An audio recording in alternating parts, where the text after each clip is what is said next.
श्री स्वामी चरित्र सारामृत अध्याय 2 मध्ये हा संदर्भ येतो, ज्यावेळी महाराजांच्या दर्शनासाठी कलकत्याचा कोणीतरी साहेब आला होता. त्याने स्वामींना प्रश्न केला, आपण आला कोठूनी? ह्यावर श्री स्वामी समर्थ महाराजांनी दिलेला आपला परिचय खालीलप्रमाणे, आम्ही कर्दलीवनांतूनी प्रथमारंभी निघालो. मग पाहिले कलकत्ता शहर, दुसरी नगरे देखिली अपूर्व, बंगाल देश समग्र, असे आम्ही पहिला.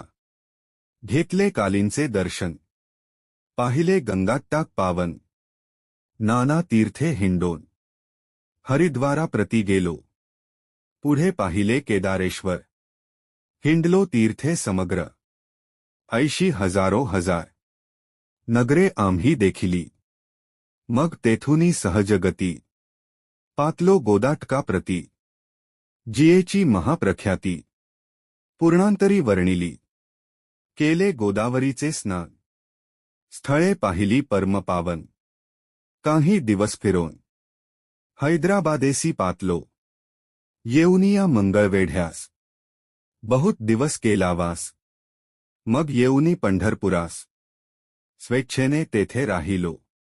तदनंतर बेगमपूर पाहिले आम्ही सुंदर, रमले आमुचे अंतर.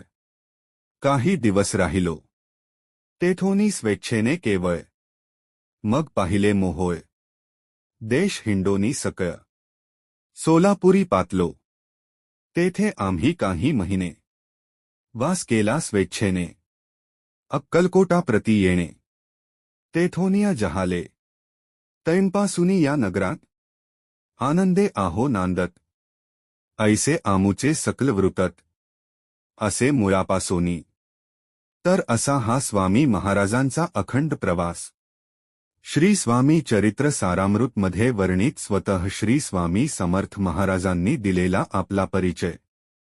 श्री स्वामी समर्थ महाराज अक्कलकोट तीर्थ क्षेत्राची संपूर्ण माहिती सदरील माहितीच्या माध्यमातून आपण जाणून घेऊ शकता. श्री स्वामी समर्थ महाराज आणि अक्कलकोटचा इतिहास. स्वामींवर निस्वार्थ श्रद्धा ठेवा, ते तुमच्या सर्व इच्छांची पूर्ती करतील. स्वामी समर्थांच्या चरणी शरण जाणा, जीवनातील सर्व क्लेश दूर होतील. स्वामींचे स्मरण करा, तुमचे आयुष्य सुखमय होईल. श्री स्वामी समर्थांचा कृपाशीर्वाद सदैव तुमच्यावर राहो. तुमच्या जीवनात आनंद, आरोग्य आणि यश नांदो. अक्कलकोट स्वामी समर्थ ह्या जयघोषाने तुमचे जीवन मंगलमय होवो. अनंत कोटी ब्रह्मांडनायक राजाधिराज योगीराज श्री स्वामी समर्थ महाराज की जय. माझ्या सर्व स्वामी भक्तांना सुहास रेळे यांचा नमस्कार.